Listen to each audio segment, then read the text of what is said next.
Hola, buenos días a todas y a todos.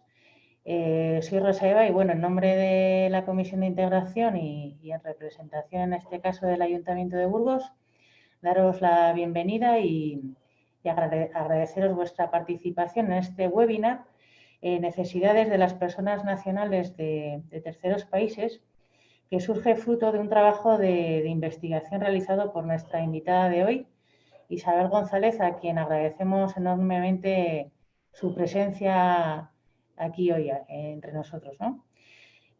Antes de comenzar con esta jornada formativa, únicamente recordaros, por si alguien tiene que irse antes de que finalicemos, que el próximo lunes 7 de junio a las 10 de la mañana está previsto encontrarnos con la Policía de la Diversidad, que es un recurso específico de la Policía Local Municipal, que tratan de prevenir y atajar los delitos de odio por diversas circunstancias, ¿no? Entonces, un poco el objetivo de ese encuentro, que será presencial, será aquí en la Gerencia de Servicios Sociales, pues es conocer ese recurso, cómo funciona y cómo se puede acceder a él.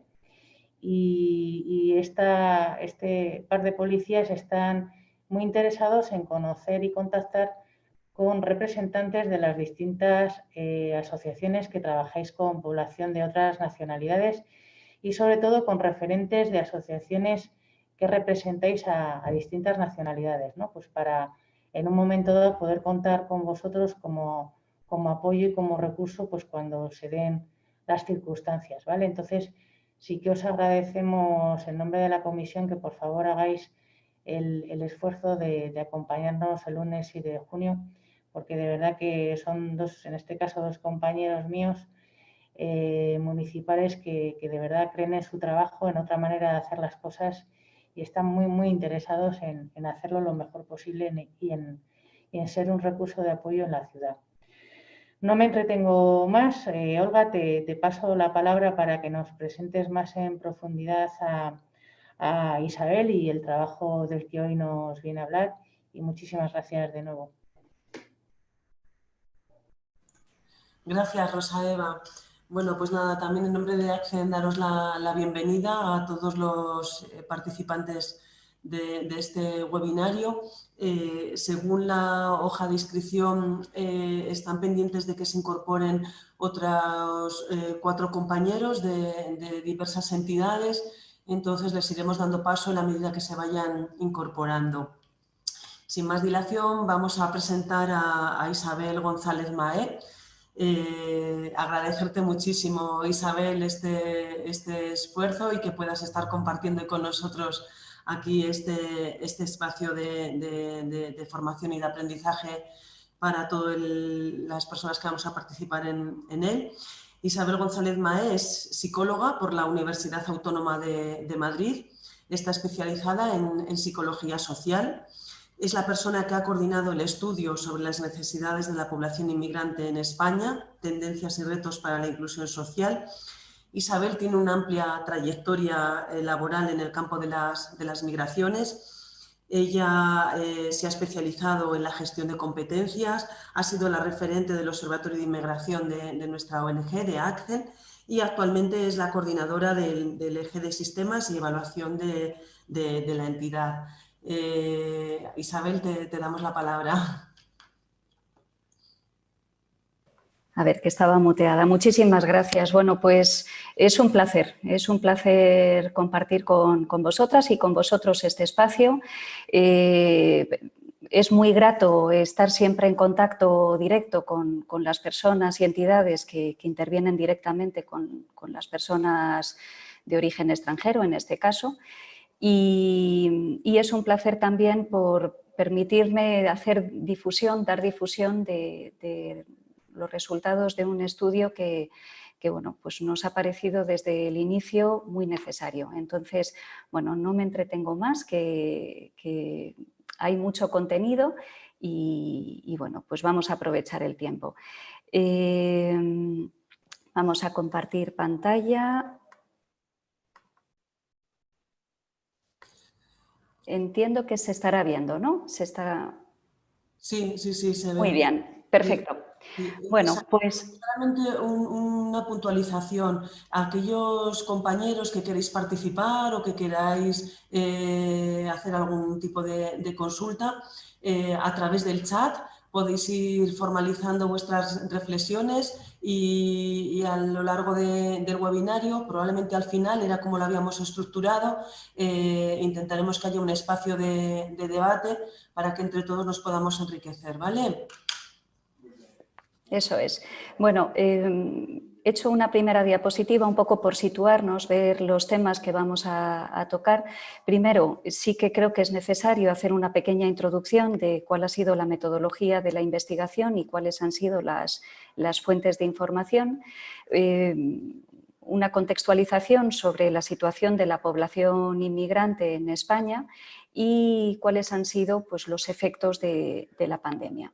Luego vamos a adentrarnos en los principales resultados.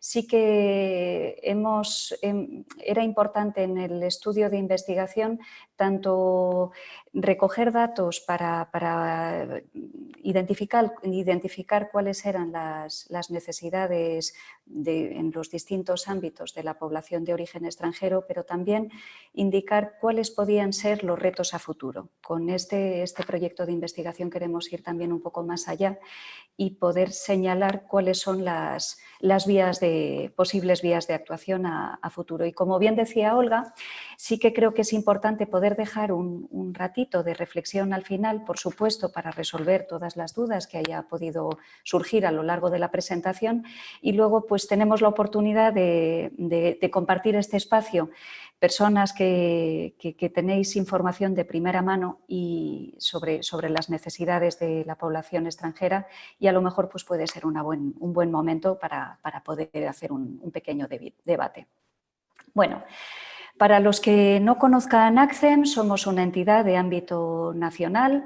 El tipo de atenciones que hacemos abarca un ámbito bastante amplio, desde acogida, empleo, formación, atención psicológica, y eso nos permite también tener información de primera mano sobre cuáles son las casuísticas que más afectan a la población. Una de las líneas de trabajo fundamentales que se ha desarrollado desde ACCEM desde hace bastantes años es el poder hacer estudios para poder profundizar en cuáles son tanto para evaluar el tipo de trabajo que hacemos como para conocer cuál es la situación real de las personas en situación de riesgo. Dentro de esta línea de trabajo es donde se enmarca el estudio que hemos realizado. He indicado aquí en la presentación algunos otros estudios que a lo mejor os pueden ser interesantes. Son sobre distintos colectivos, los más recientes son sobre el colectivo LGTBI, también sobre trata, y ahí, bueno, pues en el enlace que pongo, esta presentación os la puedo hacer llegar sin ningún problema, pero se pueden consultar en nuestra página web y descargar. En concreto, el estudio de necesidades de la población inmigrante que hemos realizado, la población objeto de estudio, esto es importante, era la población de nacionales de terceros países en situación regular. Esto ha sido así también, pues, un poco por las necesidades y las directrices que había en la propia convocatoria que financiaba el estudio, pero también ha sido una oportunidad para conocer de cerca un colectivo que lleva en España, lleva más tiempo en España, y también es un colectivo que tiene posibilidad de trabajar. Y esto también es importante porque el hecho de acotar un poquito este grupo objeto de estudio nos va a permitir identificar, ir un poquito más fino en ver cuáles son las medidas que hay que hacer más concretas. El desarrollo del trabajo a lo largo del año, bueno, pues como os podéis imaginar, se ha hecho a lo largo de 2020 y ha sido una aventura, porque inició en enero de 2020, cuando no había pandemia, y teníamos, bueno, pues pensado, los objetivos siempre han sido los mismos, pero es cierto que la metodología era diferente. Entonces, nos hemos tenido que ir amoldando, tanto en lugar de hacer grupos de discusión con personas usuarias, ha sido muy difícil hacerlo, entonces tuvimos que hacer otro tipo de herramientas para la recogida de datos, y luego también el tipo de contenido de las herramientas de recogida de datos se ha tenido que adaptar a la pandemia, porque la situación a nivel social ha sido muy diferente una vez que estalló la pandemia. El modelo metodológico ha sido mixto, hemos partido de datos cuantitativos y también cualitativos, y toda la información que hemos recabado se ha estructurado en distintos ámbitos de intervención. Estos ámbitos hemos utilizado como referencia la Estrategia Nacional de Prevención y Lucha contra la Pobreza del Consejo de Ministros, donde estructuran las líneas de actuación en su plan por ámbito social, vivienda, empleo, educación y formación, salud y bienestar psicosocial, legal y jurídico, participación social e intercultural, trato igualitario y no discriminatorio.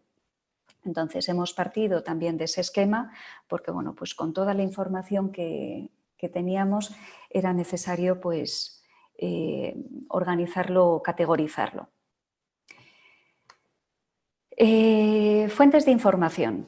Bueno, pues como os podéis imaginar, las fuentes oficiales de información, el INE, el Observatorio Permanente de la Inmigración, encuestas de condiciones de vida, de población activa. Hemos utilizado también los datos almacenados en los sistemas de información de ACCEM y bueno, pues para ello se han utilizado una muestra de 4.003 personas atendidas en el año 2019, a nivel nacional siempre. También hemos utilizado los datos aportados por en nuestro sistema para pues analizar el tipo de servicios prestados a este colectivo, y se han utilizado todas las prestaciones que se dieron en el año 2019 a estas 4.003 personas, un total de 41.246 servicios estructurados en estas categorías que veíamos antes. Se ha hecho un cuestionario dirigido a personal experto. Probablemente alguna de vosotras o de vosotros sí que habéis participado también, habéis contribuido en este estudio con este cuestionario, y se ha pasado un total de 383 personas de administraciones públicas y de entidades del tercer sector. Este cuestionario estaba estructurado en varias preguntas, algunas abiertas, otras cerradas, y el objetivo era detectar cuáles eran las principales dificultades y necesidades de la población de origen extranjero y la calidad de los servicios y de los recursos disponibles. Os avanzo que ha sido una cosa también interesante, que no discrepaban mucho los resultados de este cuestionario según si quien lo contestaba era administración pública, entidades del tercer sector. Incluso dentro de esas dos categorías, según la especialización de cada una de las entidades, han confluido bastante los resultados, y esto para nosotros pues, es algo bastante interesante. Este cuestionario se ha replicado y se ha adaptado para que se pasara a las personas usuarias. De esta manera validábamos también los resultados aportados en el cuestionario de expertos. Ha sido una manera de poder confrontar y ver si realmente la opinión de los expertos coincide con la opinión de las personas usuarias y viceversa. Se ha hecho con una muestra de 332 personas de toda España. Y, bueno, pues como os decía, el contenido ha sido muy similar, por supuesto adaptado, pero muy similar. Luego se han hecho, una vez que teníamos todos los resultados, se han hecho grupos de discusión.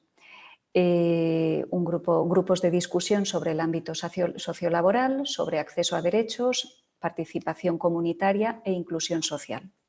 Se ha hecho un total, creo que fueron 14 grupos de discusión en los que participaron un total de 76 entidades. Estos grupos de discusión han sido con personal experto y en ellos se ha debatido los resultados del estudio, se han matizado también algunos de esos resultados y ahí es donde fundamentalmente se han establecido cuáles eran las líneas de actuación a futuro. Y luego, bueno, se han utilizado también otras fuentes secundarias de información como estudios, investigaciones ya publicadas. No sé si hasta aquí hay alguna duda. Yo sigo. Veo algunas caras en el margen derecho. Cualquier cosa me decís. Muy bien. Contexto de la inmigración en España. Como sabéis, en los últimos años se han intensificado mucho los flujos migratorios en España. Hemos pasado de ser un país emisor de inmigración a ser el cuarto país de la Unión Europea en número de población extranjera y número de llegadas también. En el año 2019, el 11,43% de la población era de origen extranjero. Y en el año 2020, que ya había estallado la pandemia, seguimos manteniendo la misma proporción de población inmigrante.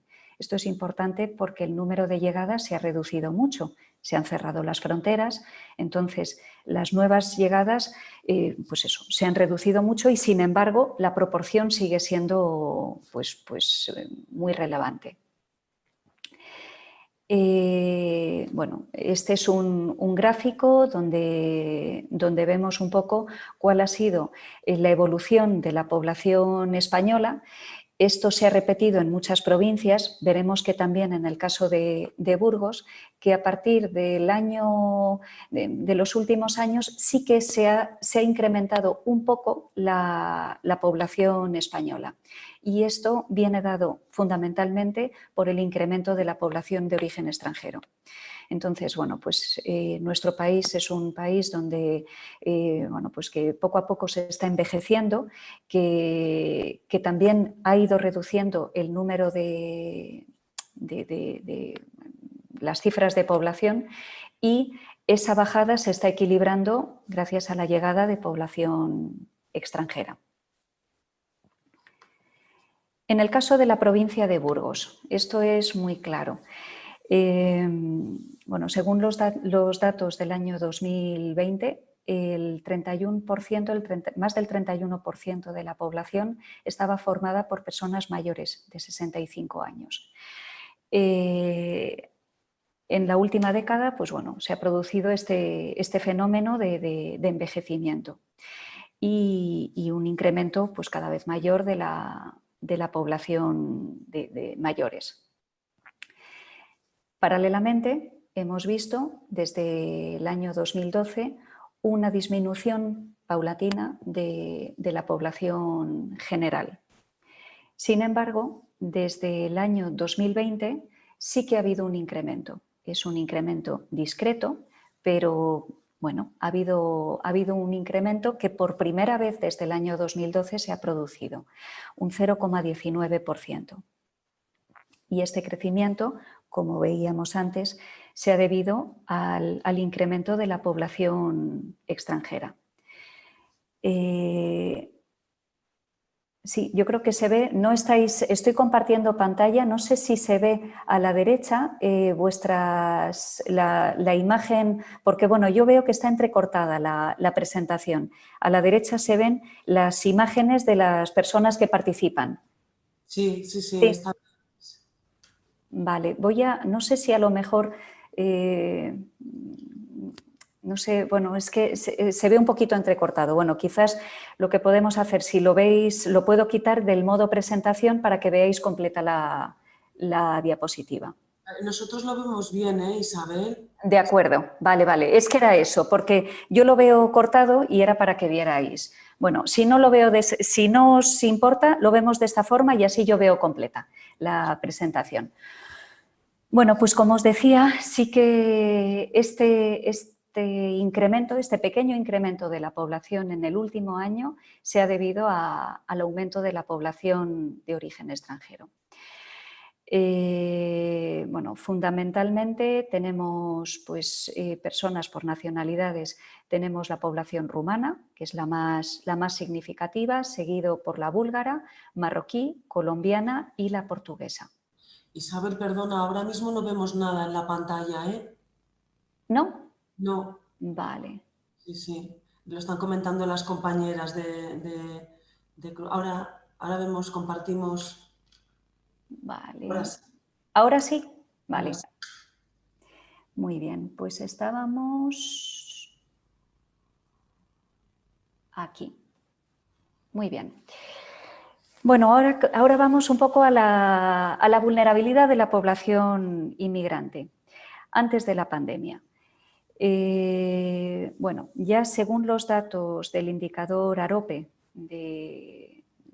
sobre pobreza, es cierto que este indicador es muy interesante, pero la actualización del indicador no es como los datos del padrón municipal, que sí que tenemos acceso continuamente a datos muy recientes. Pero en el año 2018 sí que el 56% de la población de origen extranjero se encontraba en situación de pobreza.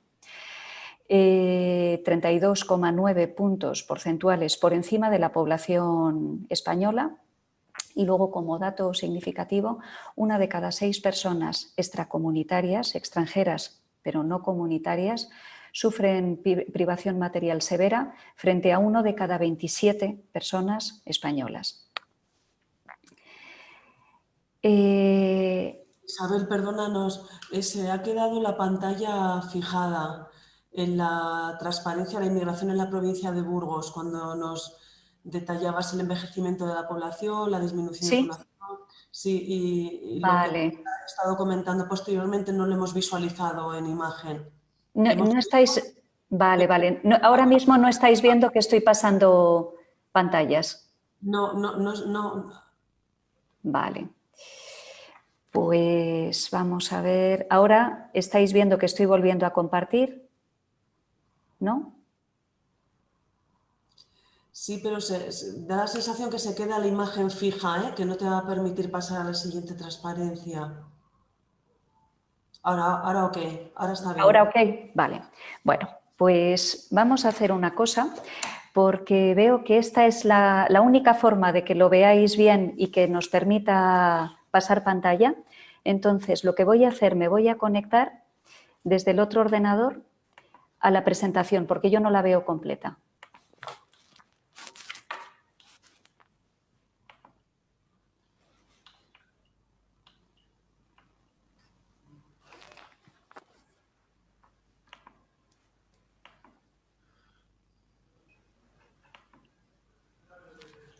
Vale. Ahora, bueno, estos son los datos que hemos comentado antes y en el gráfico que veis a la derecha hay, bueno, pues una comparativa de la renta media por persona según nacionalidad. Entonces, bueno, pues se representa tanto la renta media anual de las personas españolas con respecto a los extranjeros comunitarios y extracomunitarios. Entonces, bueno, pues yo creo que los datos son bastante claros.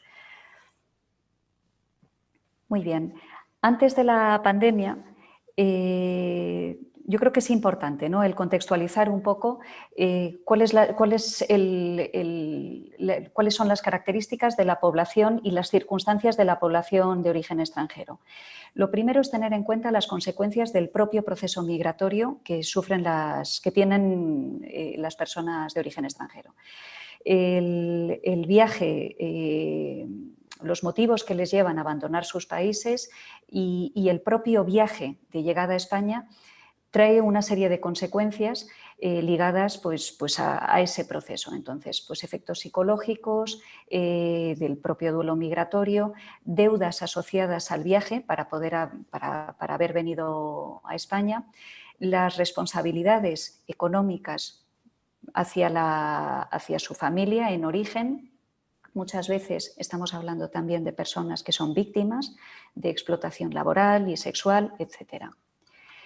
Una vez que están aquí en España, es muy característico, y esto lo sabréis, la falta o incluso escasez de redes sociales de apoyo.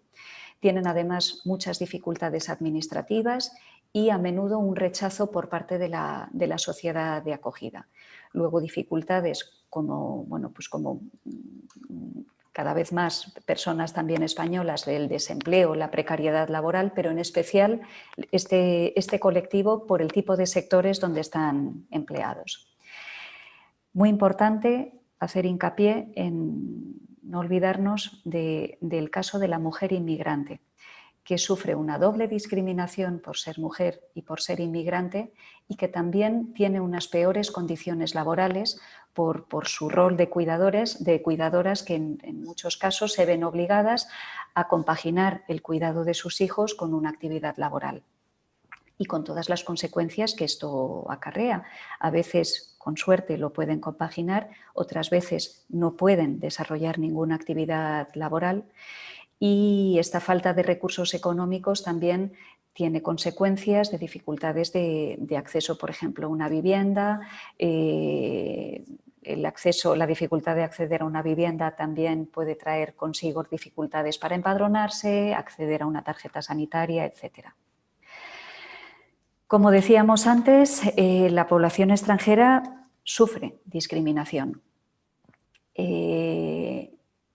Antes comentaba Rosa que va a haber una jornada y se hablaba de los delitos de odio, y aquí justo, bueno, pues he puesto dos gráficos de los delitos de odio, cómo se han incrementado en los últimos años, y sobre todo los más significativos son los originados por ideología, racismo y xenofobia. Entonces, en lo que es hechos conocidos registrados, un 39,63% son delitos relacionados con la ideología y un 28,86% racismo y xenofobia, y el siguiente año, en el año 2019, estas proporciones también se han mantenido con respecto al resto de tipos de delitos. Y luego se han incrementado mucho en 2019 con respecto al año anterior los delitos de odio a través de Internet y redes sociales. Esto es importante porque, aunque sean datos de 2019, sabemos que el año 2020, en el que, bueno, pues ha sido como un despunte de las redes sociales y de las nuevas tecnologías, pues un poco originado por el confinamiento, pues esperaremos a ver los datos más recientes de 2020, pero es muy probable que estos datos se hayan incrementado. Efectos de la pandemia. Al principio de la pandemia sí que se decía que la COVID-19 no entendía de clases sociales. Nos fijábamos más en los efectos más biológicos de la pandemia, pero realmente los efectos psicosociales de la pandemia, a quienes más han afectado han sido a las personas que ya estaban en una situación de vulnerabilidad. Entonces, qué duda cabe que a las personas inmigrantes les ha afectado más. Como efectos, ha habido un aumento del desempleo, por tanto una reducción de los ingresos familiares. La transformación digital. Ahora mismo, quien no tenga un acceso a Internet está fuera, no participa en la sociedad.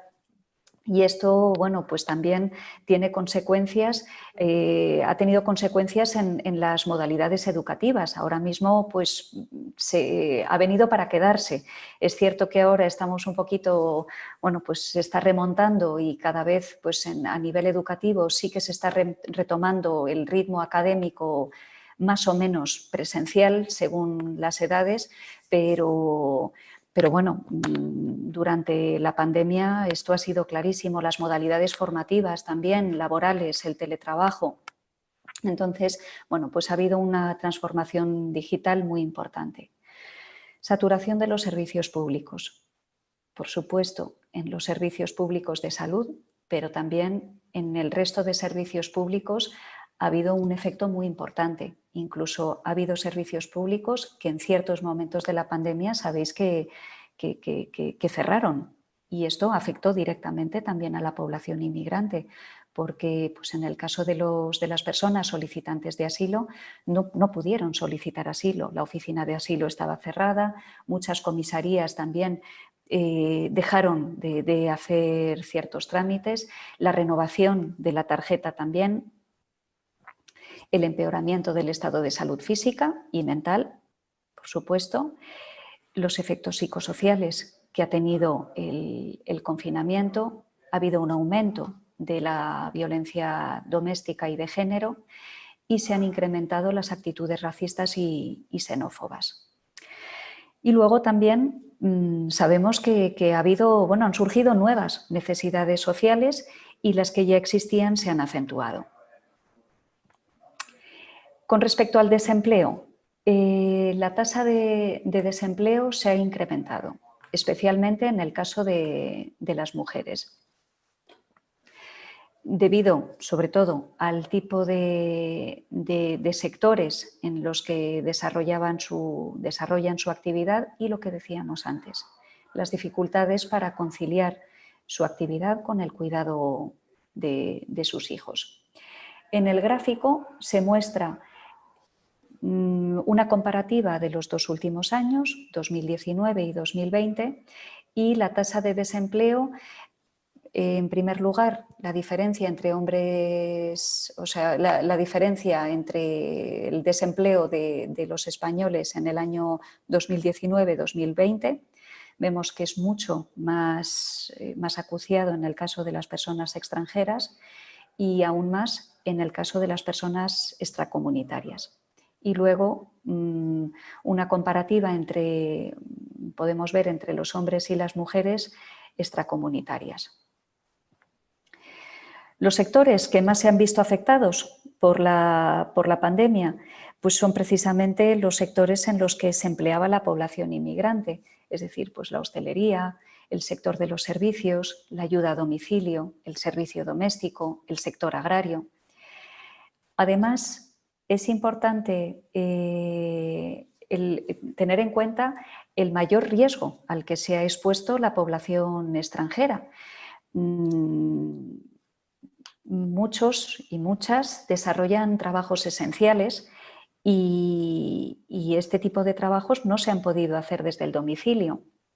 Además, en el caso de núcleos urbanos donde hay más concentración de población inmigrante, a menudo las personas extranjeras se tienen que desplazar a su lugar de trabajo utilizando el transporte público.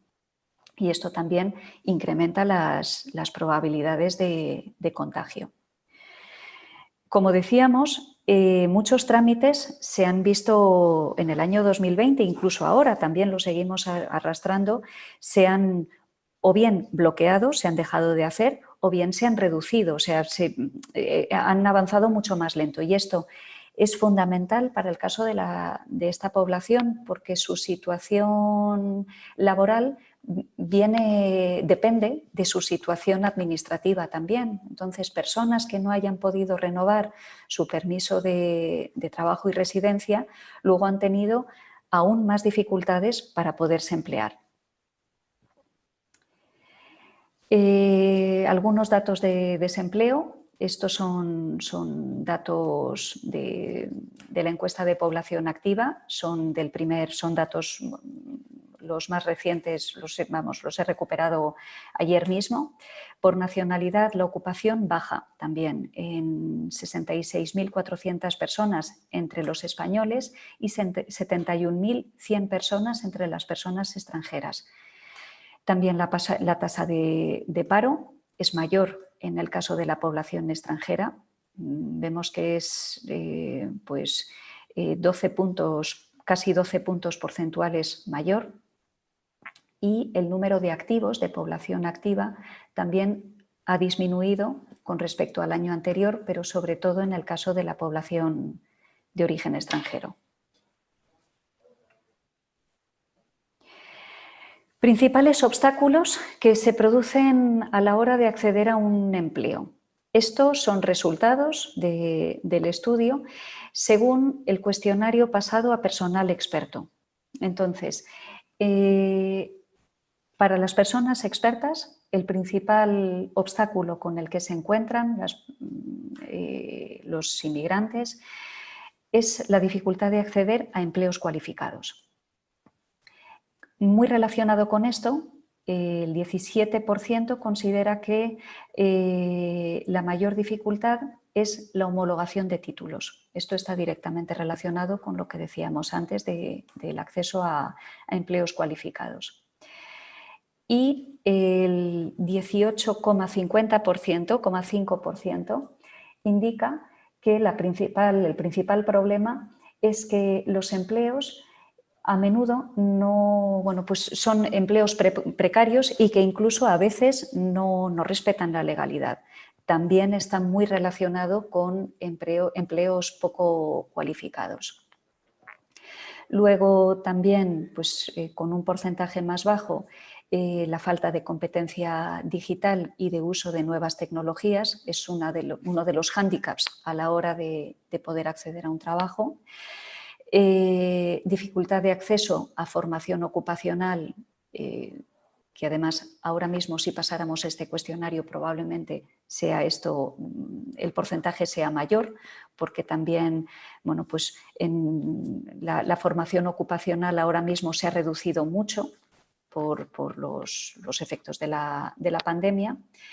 Y un 16% hablaba también de los estereotipos y los prejuicios que existen hacia las personas extranjeras como uno de las principales dificultades.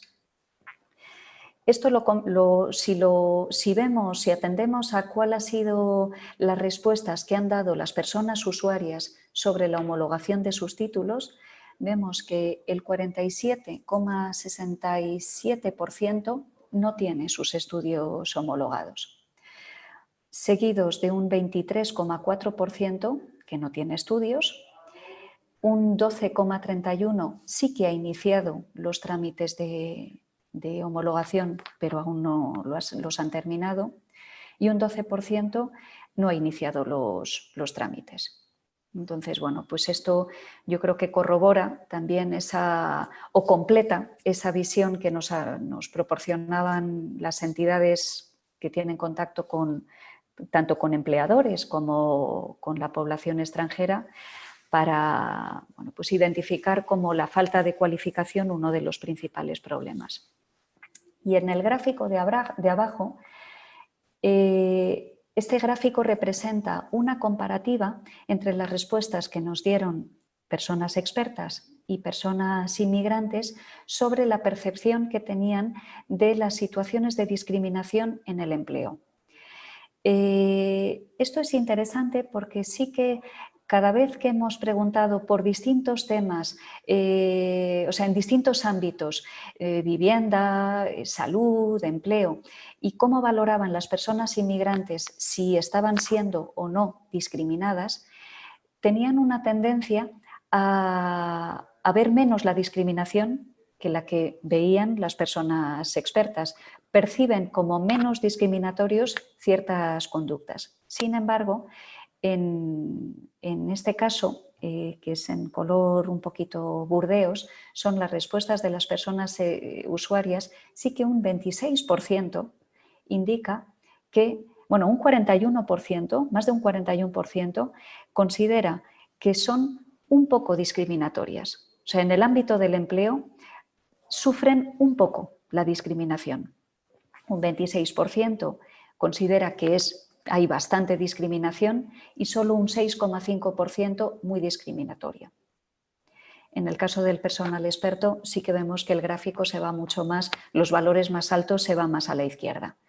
Probablemente sea porque, vosotras y vosotros estamos más sensibilizados con lo que es y no es discriminación y detectamos eso como algo más significativo.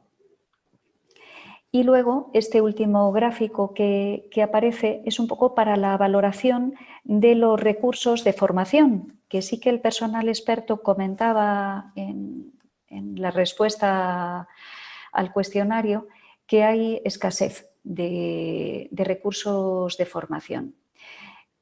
Es cierto que las personas usuarias tienen tendencia a verlos de una forma más positiva, los recursos de formación. No sabemos si a lo mejor es por una comparación que hacen con lo que hay en su país de origen o bien por sus expectativas que tenían de cómo estaba la situación en España, y a lo mejor pues bueno, se sorprendieron gratamente de que hay más recursos de los que ellos pensaban. Sin embargo, si vemos los resultados de esta pregunta, las respuestas del personal experto, sí que vemos que no consideran o no consideráis que son lo suficientemente efectivos como para realmente pues, incrementar ese nivel de competencias y que puedan acceder a mejores empleos. Retos para el empleo. La capacitación, fundamental. Mejorar la empleabilidad de las personas y el acceso a ocupaciones cualificadas y demandadas actualmente. A lo mejor hay que hacer un poco una revisión y ver ahora mismo qué es lo que puede estar más demandado. Entonces, bueno, pues el sector de sanitario, de higiene, logística, distribución, el telemarketing también. Sensibilizar sobre la necesidad de adquirir y validar competencias sociolaborales. Esto lo decían las personas expertas, más dirigido, más orientado a los propios usuarios, que vean también la importancia de adquirir esas competencias. Supongo que si hay personas de entre vosotras que trabajan en proyectos de empleo, esto también a veces es difícil, que la propia persona anteponga la formación siempre que pueda, ¿no? Porque a veces es difícil compaginarlo con el trabajo, pero que realmente vea la importancia de poderse formar. Mejorar el conocimiento en el idioma y, por supuesto, las competencias digitales, ahora más que nunca. Reforzar los recursos para la búsqueda y acceso al empleo era también otro de los retos que identificaba las personas expertas. Y fundamental, sensibilizar, hacer un trabajo de sensibilización de la población de acogida, en este caso concreto el tejido empresarial, sobre cuál es el potencial de las personas inmigrantes y poner en valor pues esa capacidad que tienen de adaptación, de resiliencia las propias personas extranjeras. Promover las empresas socialmente responsables con la diversidad y, relacionado con lo anterior, pues mostrar o visibilizar la oportunidad para la plantilla, o sea, la oportunidad para la empresa de incorporar a la plantilla personas de distintas procedencias y culturas. Otro tema, la brecha digital.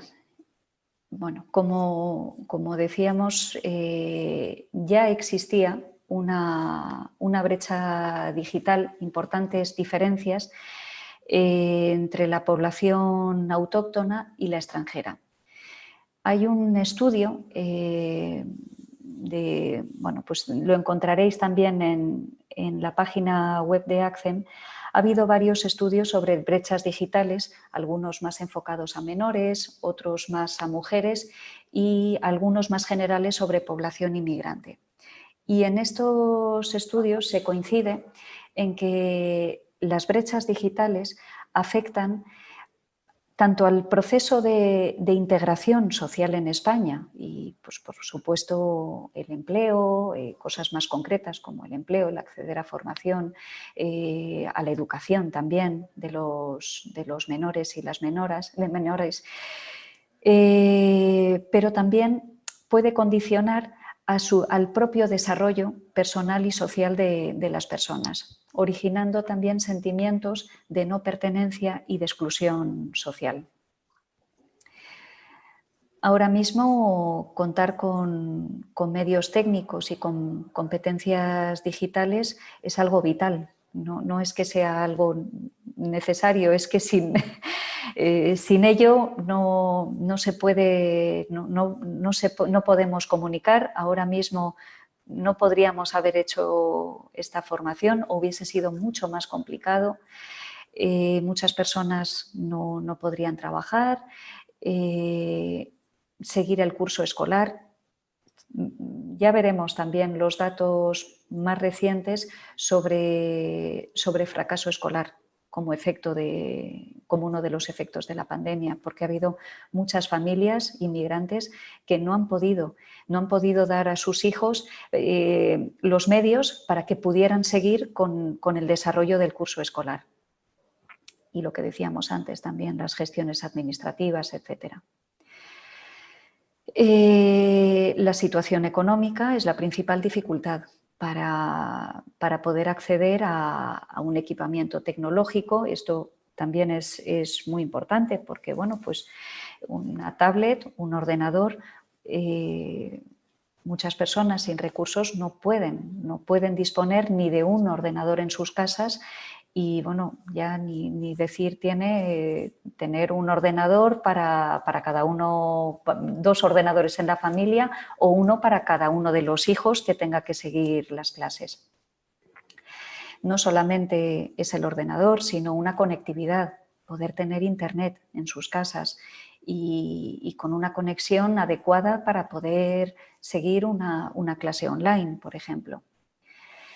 Y luego, decíamos antes, también relacionado con lo que es el acceso a Internet, la cantidad de discursos discriminatorios que se están viendo en redes sociales. Veíamos antes el gráfico de cómo se han incrementado los delitos de odio y xenófobos en los últimos años en redes sociales. Y probablemente lo que decíamos también, este año se hayan acentuado aún más. En este gráfico también vemos pues, cuáles son las dificultades según las personas expertas para poder acceder a Internet y poder, bueno, pues poder tener una conexión adecuada y poder seguir pues todos estos procedimientos administrativos o trabajo o de educación. Principales retos para reducir la brecha digital. Formación. Esto indispensable. Formación en el acceso y uso de nuevas tecnologías de la información y comunicación. Implementar herramientas digitales adaptadas a diferentes idiomas. Esto también, yo creo que muchas administraciones públicas, tanto locales como autonómicas o de la administración central, sí que hemos visto en los últimos años que se han modernizado mucho. Pero bueno, también hay que atender a la diversidad que tenemos en España y a esos porcentajes tan significativos de población extranjera y a los números de llegadas que cada vez son mayores. Entonces, deberían de estar adaptados a diferentes idiomas. Los expertos señalaban también que el uso, la formación de competencias digitales en el ámbito académico, en el ámbito de la educación, puede no solo permitir la adquisición de competencias digitales, sino también favorecer la adquisición de otras competencias ligadas a las materias del plan curricular.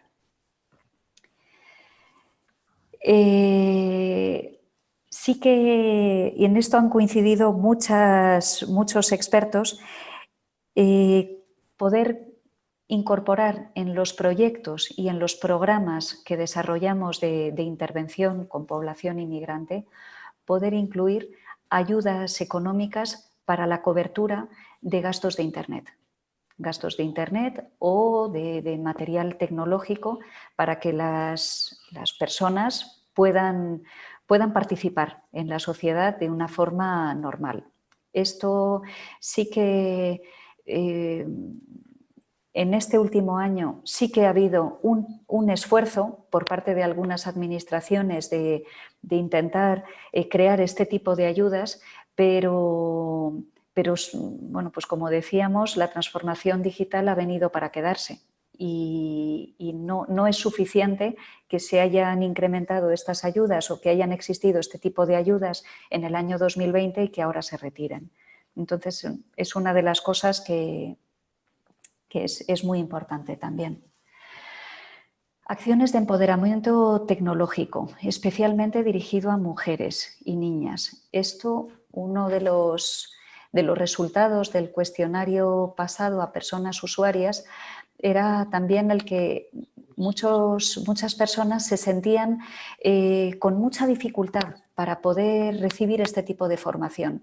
Incluso comentarios, sí que en entrevistas, comentarios recurrentes de yo no valgo para esto, yo con internet soy malísima. Digo malísima porque en especial lo hemos encontrado en mujeres. Entonces sí que en paralelo hay que poner en marcha este tipo de acciones de empoderamiento tecnológico. Y sensibilizar a la sociedad general sobre los efectos y consecuencias de la difusión de mensajes erróneos y discriminatorios en redes sociales y apelando a la responsabilidad de las principales plataformas de Internet, para que también se responsabilicen para hacer seguimiento y retirar una serie de comentarios que son muy discriminatorios. No sé si hasta aquí hay alguna duda. Yo veo algunas caras. Estaréis apuntando todo luego para el momento de preguntas. Continúo. Sobre el ámbito de vivienda, que ya antes de la pandemia era una de las principales dificultades que tenían, sobre todo en grandes ciudades, como pues, por ejemplo Madrid, donde el tema de la vivienda es algo muy difícil, en Barcelona también, pues debido a distintos motivos. Entonces, cuando pasamos el cuestionario en plena pandemia, pues sí que hemos visto que se han incrementado estas dificultades. Entonces, en este gráfico vemos las respuestas que han dado el personal experto sobre las principales dificultades que hay en el ámbito de la vivienda. Entonces, el 27% indicaba que la principal dificultad eran los precios del alquiler de la vivienda, que son cada vez más altos. Depende mucho de las provincias de España, pero cada vez hay una tendencia a que se vayan incrementando cada vez más.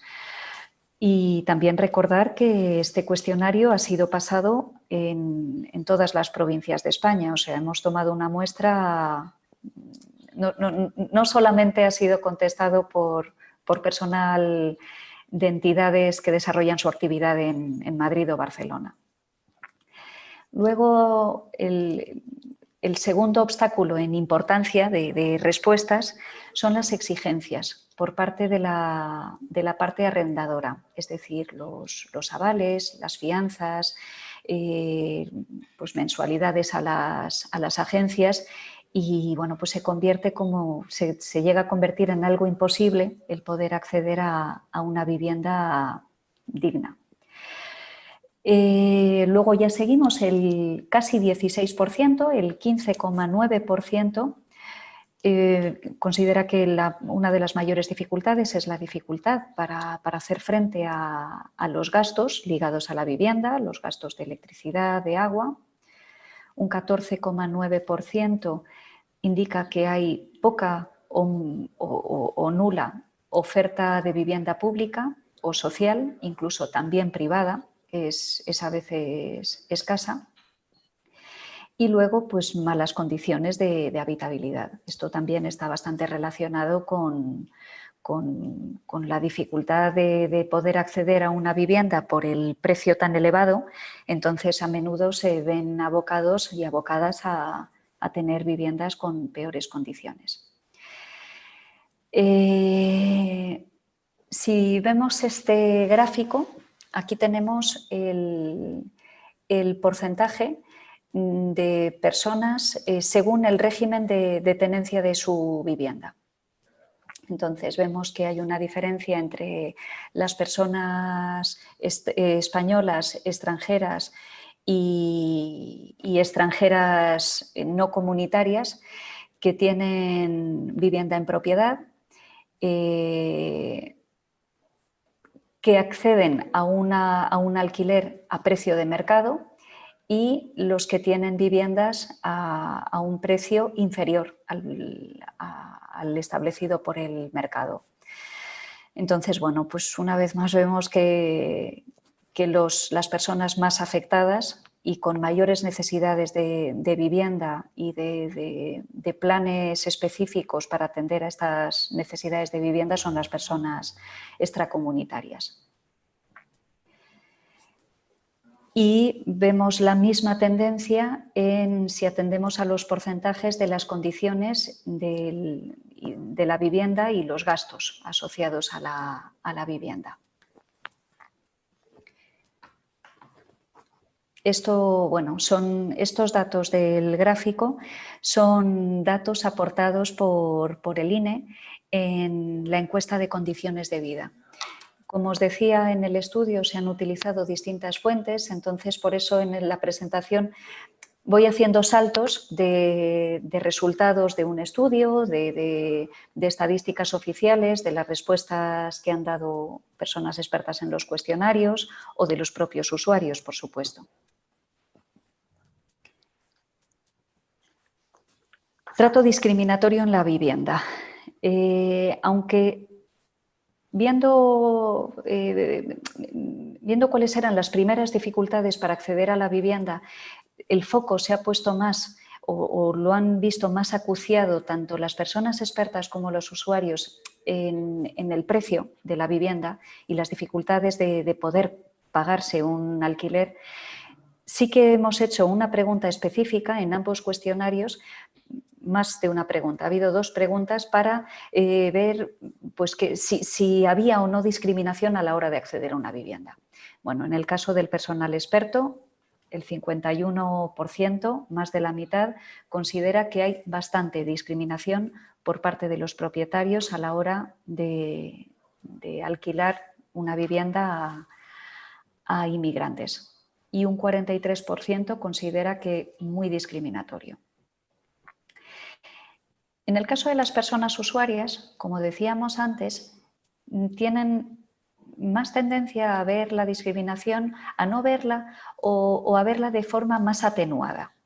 Sin embargo, un 13,4%, que es un porcentaje ya significativo, considera que hay mucha discriminación y un 28,9% que hay bastante discriminación. Un 33% dicen que un poco, no mucho, pero que algo hay, y un 24% dice que no hay ninguna discriminación. Retos a futuro en la vivienda. En esto ha habido, dentro de los grupos de discusión, esto lo vimos en los grupos de inclusión social. Y cuando preguntamos por cuáles podían ser estas medidas, coincidieron en facilitar el mantenimiento y acceso a una vivienda digna, regulando los precios del alquiler. Entonces, que haya una figura por encima de los propietarios, una figura a nivel estatal o local que aplique una serie de baremos, una regulación de los precios. Una ampliación de los recursos de alojamiento y de vivienda. Esto a nivel general, pero para atender necesidades muy básicas y de personas que se encuentran ahora mismo en situación de calle, que sabéis que se ha incrementado mucho desde el último año, pero también ayudas para el alquiler, que son medidas distintas. No es la atención a la cobertura más básica y responder a esa necesidad de la gente que está en la calle, sino un poquito pues para procurar esa autonomía de tener su propia vivienda, pero con una ayuda para cubrirlas. Y luego la cobertura a través de servicios públicos de manutención y vida autónoma. Ingreso mínimo vital. Esto fue una aventura, porque justo cuando, esto es una anécdota, pero voy también saltando un poco, ha sido una aventura todo este estudio, pero cuando nos quedaba muy poquito tiempo para lanzar el estudio, nos enteramos que se aprobó el ingreso mínimo vital. Entonces, que se iba a aprobar, pero bueno, que iba a ser inminente. Entonces, adaptamos el cuestionario y preguntamos, es cierto que teníamos que preguntar... ¿Hola? Si podéis cerrar los micros, se oye por ahí, se ha oído por ahí algo. Bueno, yo sigo. El ingreso mínimo vital. Teníamos que preguntar por el ingreso mínimo vital, porque además se planteó como ha sido un hito en las políticas públicas. Entonces, todavía no había empezado a funcionar o llevaba muy poquito, porque sí que dejamos bastante tiempo para contestar al cuestionario. Y entonces muchas de las preguntas estaban formuladas a futuro, de qué repercusiones se creía que iba a tener el ingreso mínimo vital. Luego, en los grupos de expertos ya pudimos aterrizarlos más, estas consecuencias, porque los grupos de expertos se hicieron en el mes de octubre, con lo cual creo que el ingreso mínimo vital se aprobó en verano, si no recuerdo mal, creo que fue julio cuando se aprobó, entonces ya llevaban unos meses funcionando. Y sí que las personas expertas coincidían en la dificultad de poder acceder a esta medida, porque los requisitos eran muy excluyentes, los trámites se hacían online y esto también dejaba fuera a muchas personas que no tenían acceso normal a Internet. Y bueno, también la dificultad para compaginarlo con otras ayudas que se hacían a nivel autonómico.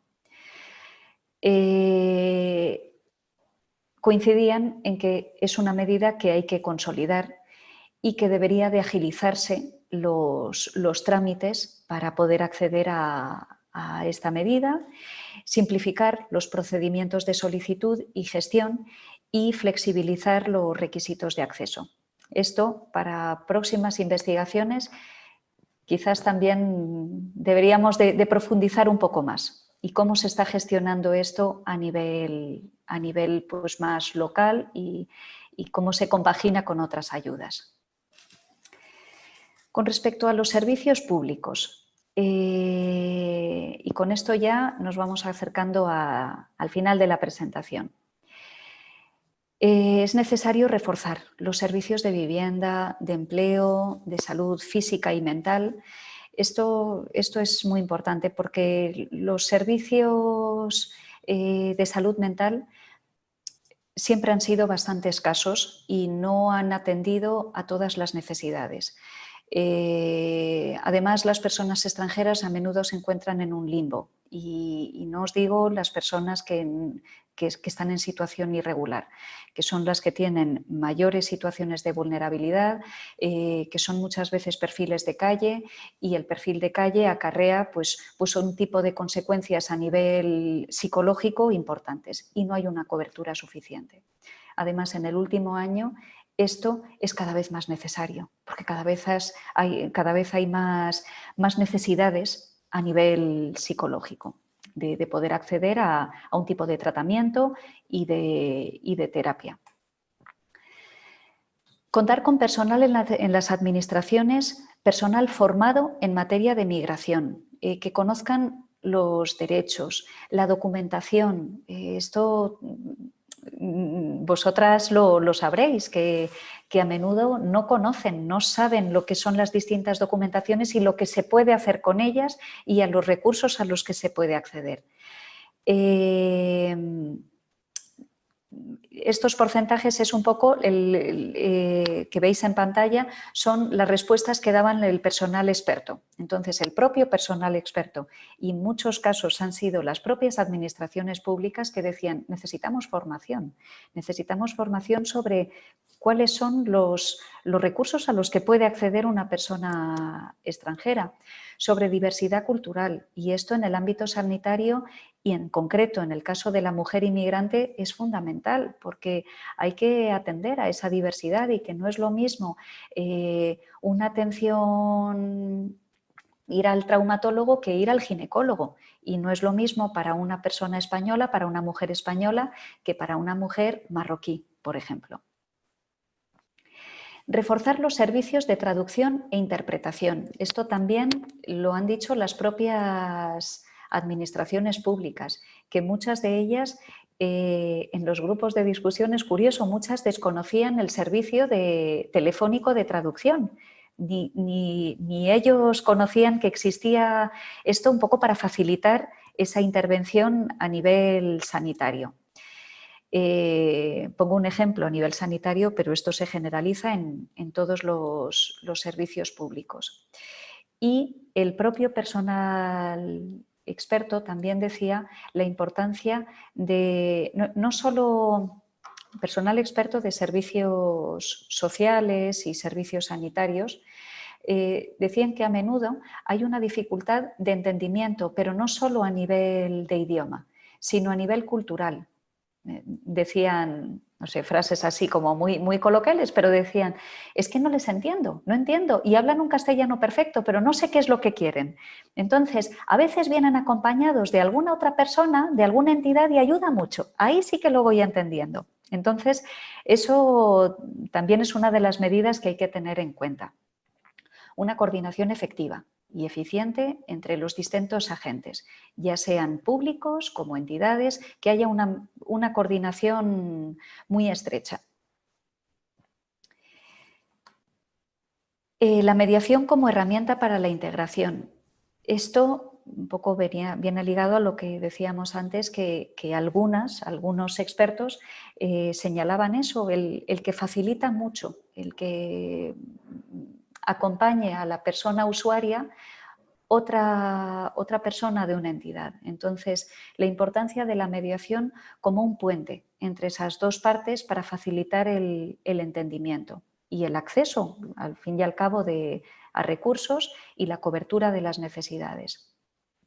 En los ámbitos en los que es más necesario, me vais a perdonar, pero aquí lo vais a tener que ver porque yo no veo en la derecha de mi pantalla. Entonces, bueno, pues ahí está la leyenda de cuáles son los ámbitos en los que es más necesario, según la población experta, y también confrontado con los datos de las personas usuarias, en qué ámbitos es más necesario la mediación.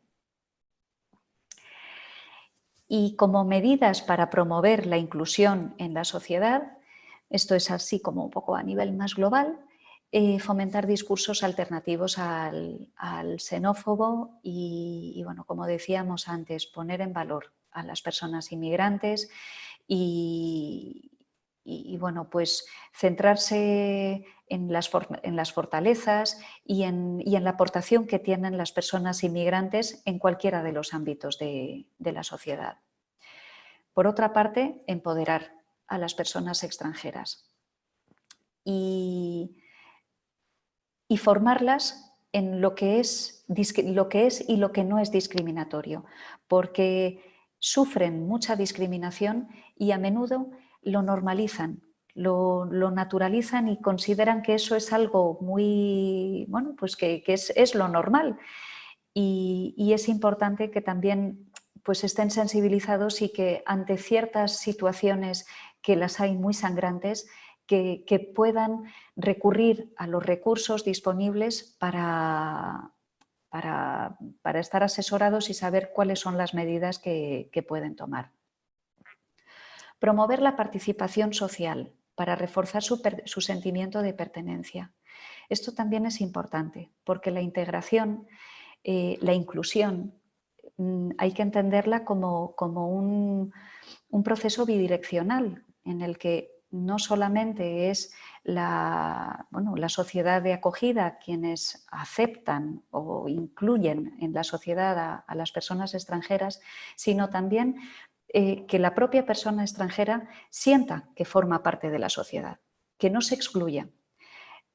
Preguntamos directamente a las personas usuarias sobre las personas con las que se relacionaban, con las que más se relacionaban.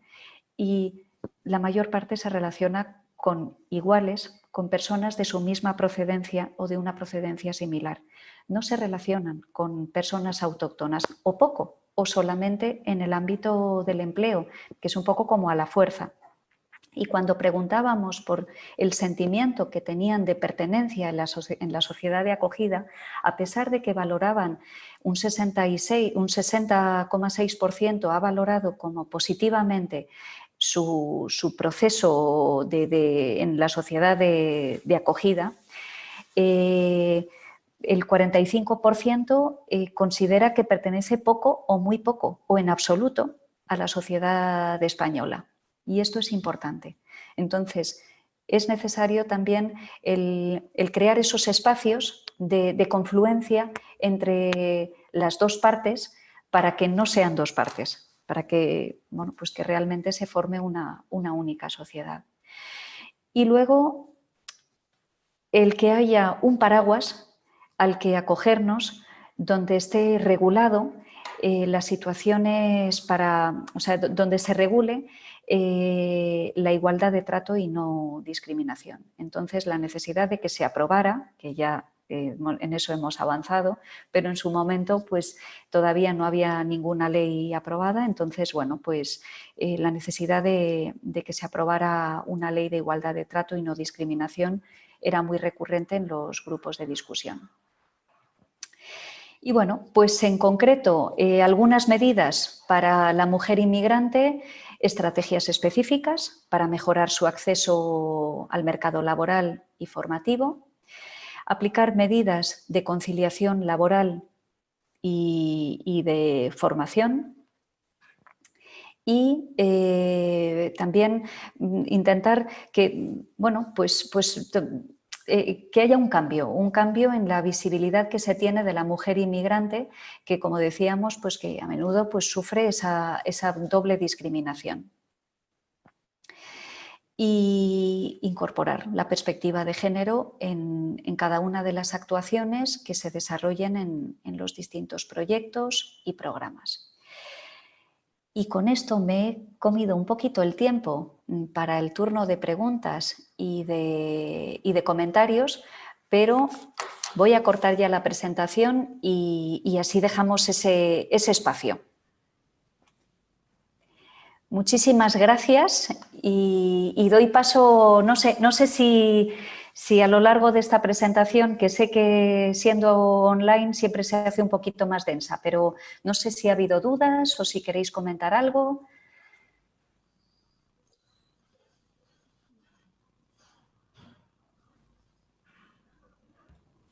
Isabel, muchísimas gracias por tu exposición, muy clara, muy didáctica y yo creo que además como muy adaptada a la realidad, ¿no? Al presente, fundamentalmente marcado, claro, por el tema de la pandemia, ¿no? Que no solo, como comentabas, ha hecho que surjan nuevas necesidades que antes quizá eran complementarias y ahora se han vuelto básicas, como es el acceso a las nuevas tecnologías y a la formación en nuevas tecnologías. Pues nos has dado un montón de medidas que se pueden potenciar cada uno desde nuestros ámbitos en los diferentes sectores por donde habéis transitado a lo largo del estudio, ¿no? A mí sí que, me ha sorprendido, me ha parecido como muy anecdótico esa diferencia entre la percepción de las personas extranjeras en el acceso a los recursos, en el sentido de sentirse más o menos discriminados, la distancia que había con respecto al personal llamado experto, ¿no? Entonces, Joder, me estaba preguntando si era más por una herramienta psicológica de protección, ¿no? No sentirse realmente tan discriminado cuando sí que lo están siendo. Y si es así, sí que me parece importante lo que apuntabas, ¿no? Quizá, bueno, pues trabajarlo con ellos, o sea que lo del no todo vale, ¿no? Hay que saber diferenciar. Esto sí es una conducta discriminatoria, esto puede que no, pero no sé cómo habría que hacer ahí. Sí que me ha parecido importante esa no sensación, ¿no? De estar siendo discriminados y que, joder, a ello se une además el incremento en los delitos de odio, ¿no? Entonces, claro, si hay poca denuncia porque no se percibe esa discriminación, parece que el de los delitos de odio campan a sus anchas, ¿no? Y claro, por eso puede darse un ascenso, porque realmente no hay nada que ahora mismo lo esté combatiendo, ¿no?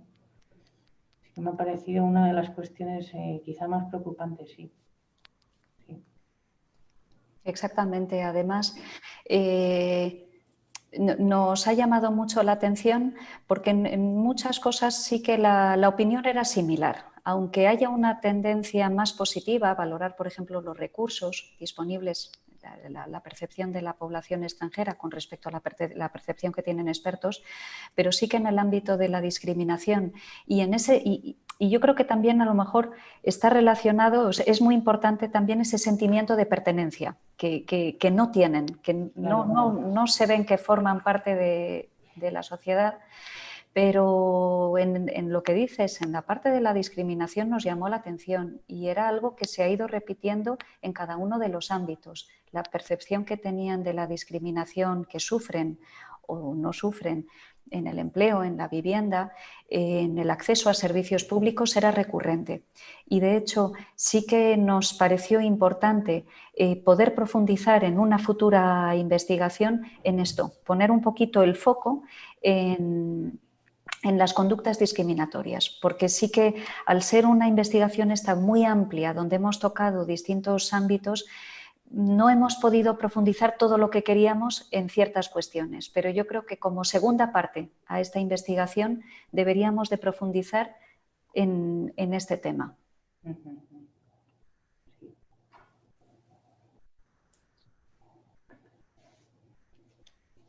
Yo, Isabel, quisiera darte las gracias por la presentación que has hecho del estudio, por la fotografía que nos has plasmado, ¿no? Que nos has descrito, ¿no?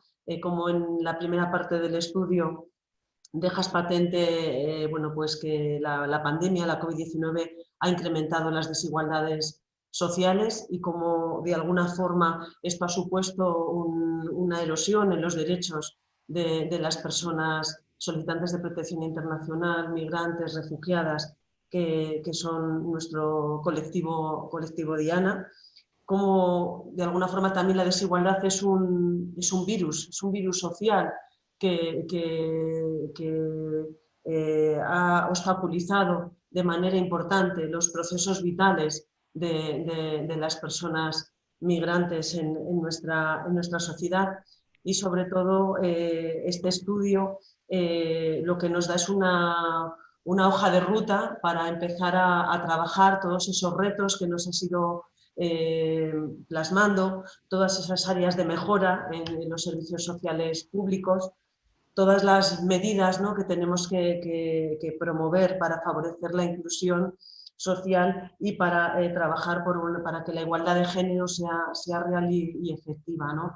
Así que te agradezco mucho todo este análisis y todas estas aportaciones que nos has hecho, porque también nos marcan ahí ahora mismo unos retos profesionales como entidades sociales para ir avanzando e ir trabajando. Muchas gracias.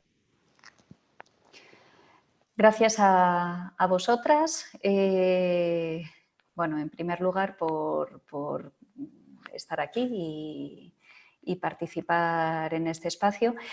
Y sobre todo muchísimas gracias por la participación que habéis tenido en el estudio, porque este estudio la fuerza que tiene ha sido las entidades que han participado contestando al cuestionario, participando en los grupos de discusión y bueno, pues sin vosotras y vosotros no hubiese sido posible. Estoy revisando el chat y no hay ningún comentario que hayan hecho las personas que estáis participando. No sé si alguien más queréis hacer alguna aportación más al webinario. Bueno, Isabel, a mí, como han dicho los compañeros, me ha parecido súper interesante todo lo que planteas y aunque yo no he sido una de las personas que ha colaborado en completar esos cuestionarios, creo que refleja totalmente la realidad de nuestro día a día, ¿no? Lo que vemos nosotros aquí los trabajadores. Aparte de lo que comentaba, de lo interesante que resulta esa falta de toma de conciencia o de sensibilización sobre esa discriminación, a mí también me ha parecido muy interesante la parte de las nuevas tecnologías, ¿no? El uso de las TIC. Creo que eso es algo fundamental sobre lo que podemos incidir muchísimo las entidades, que está en nuestra mano, ¿no? El incrementar esas competencias digitales. Y simplemente decirte que yo me he quedado con ganas de más, que antes decías lo de que nos comentarías lo del fracaso escolar, ¿no? Que me parece un tema muy interesante que no hemos podido llegar a tocar. Así que nada, yo encantadísima si en algún otro momento podemos seguir revisando el estudio.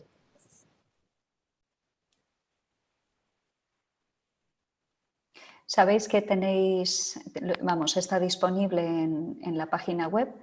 Es cierto que para pues, 1 hora y media ha sido bueno, pues he intentado ahí concentrar los principales resultados, pero hay mucha información condensada. De hecho, bueno, pues también tuvimos que hacer el esfuerzo de escoger los resultados más interesantes. Pero como decíamos, también es lo que nos permite identificar dónde hay que poner el foco en las siguientes investigaciones.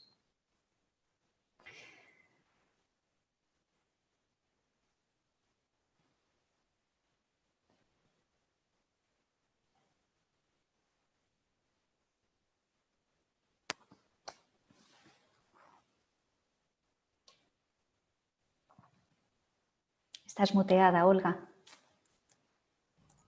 Estamos ya en hora.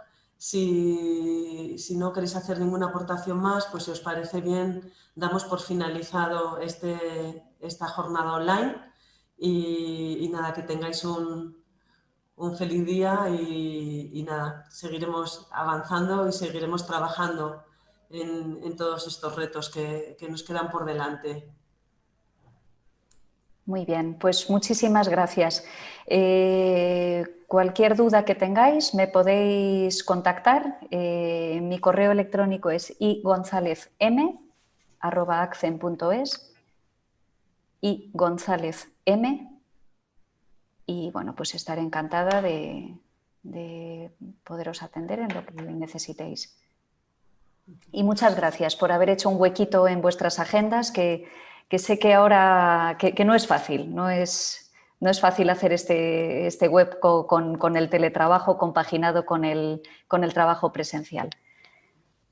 Os haremos llegar, como ha comentado Isabel al principio, toda la presentación por si queréis tenerla, ¿vale? A lo largo de estos días os la haremos llegar. Pues nada, feliz día a todas. Muchas gracias. Gracias, Isabel. Gracias. Gracias a vosotros.